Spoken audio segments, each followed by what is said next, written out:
parehas-parehas mga bakla.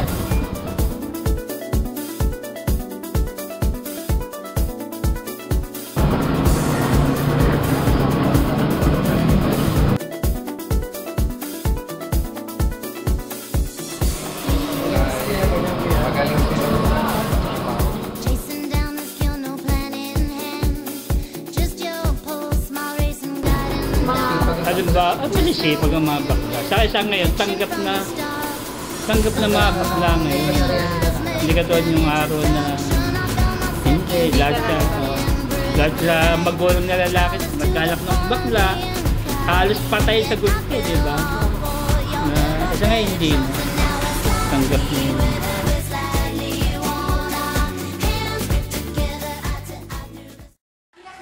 Siyempre yung mga bakla, di naman natin pwedeng discriminate sila, diba? Tawa rin naman sila eh.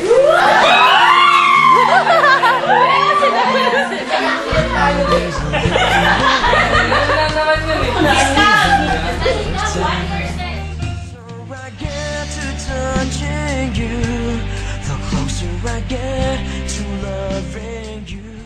Nakagawa ng bakla.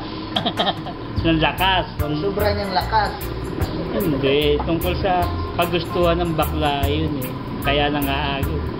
Tungkol sa ano yun eh, sa section eh. Oo, sa section eh. Bakit po? Paano po? Paano nang aagaw? Kaligayahan yun eh, kaligayahan yun.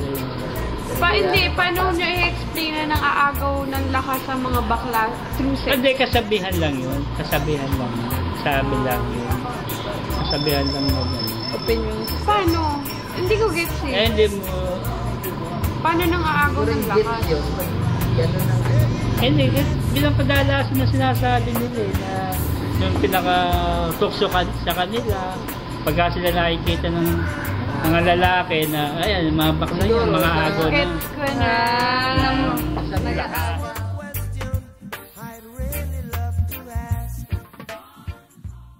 Hindi naman natin sila pwedeng, yan, basta huwag lang silang rin ng kung mabababoy yung bawa.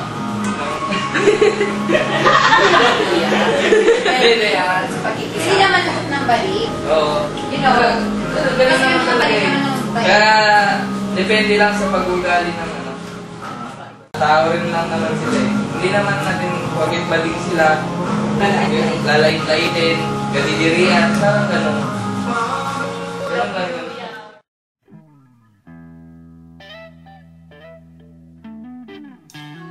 Kasi mas na-expose po kayo sa mga bakla, diba? Mas nakakasama niyo po sila. So, ano po yung perception niyo sa kanila? Na naiiba po sa mga tao na hindi sila ganun kakilala? Kasi ang bakla kasi masarap kasama.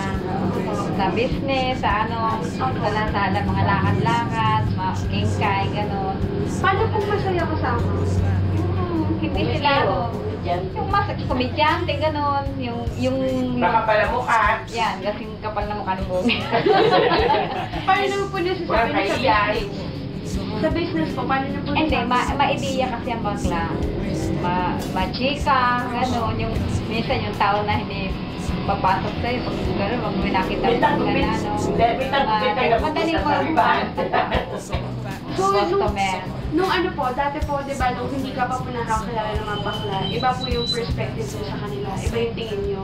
Oo. So, paano yung nagbago? Hindi kasi Ano po yung nagbago? Hindi, nung una kasi, siyempre pag bakla, bakla yan, gano'n. Pero nung pag nakasama mo pala sila, maganda sila kasama. Hindi naman po sila yung kagaya na sinasabi ng ibang tao na plastic sila. Eh, minsan, gano'n, plastic, super.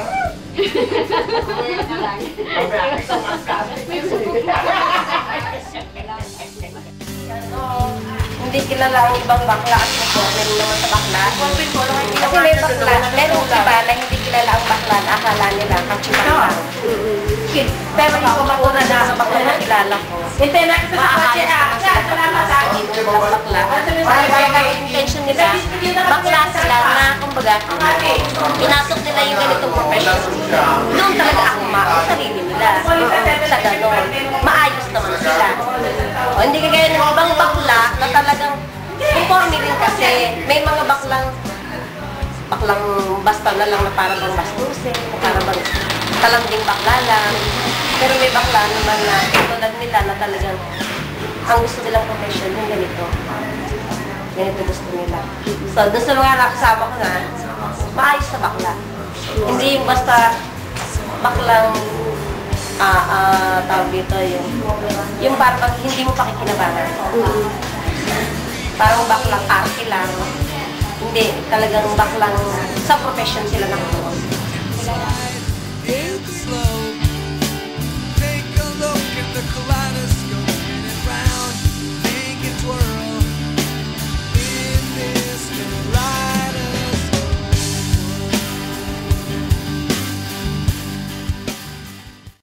Maraming tao yung hindi agree sa personality ng bakla. Most of them discriminate us. Lalo na sa field ng work. Hindi nila alam kung paano kami makisama. Kala nila, ibang, pag sinabi nila kasing bakla, malaswa kasama. Hindi nila alam. Talentado kami.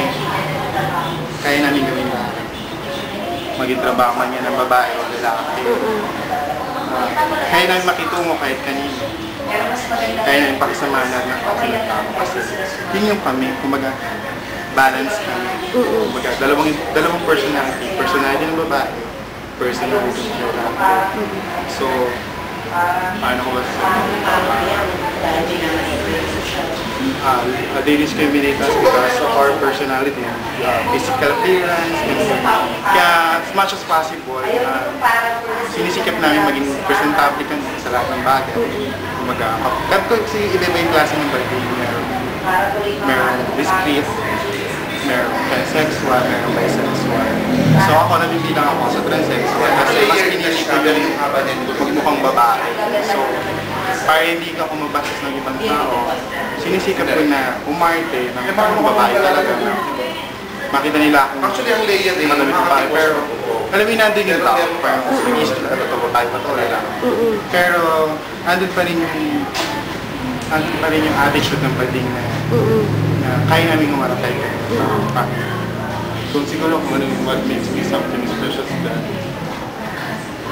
hindi ako nahihiyang tanggapin kung ano ako.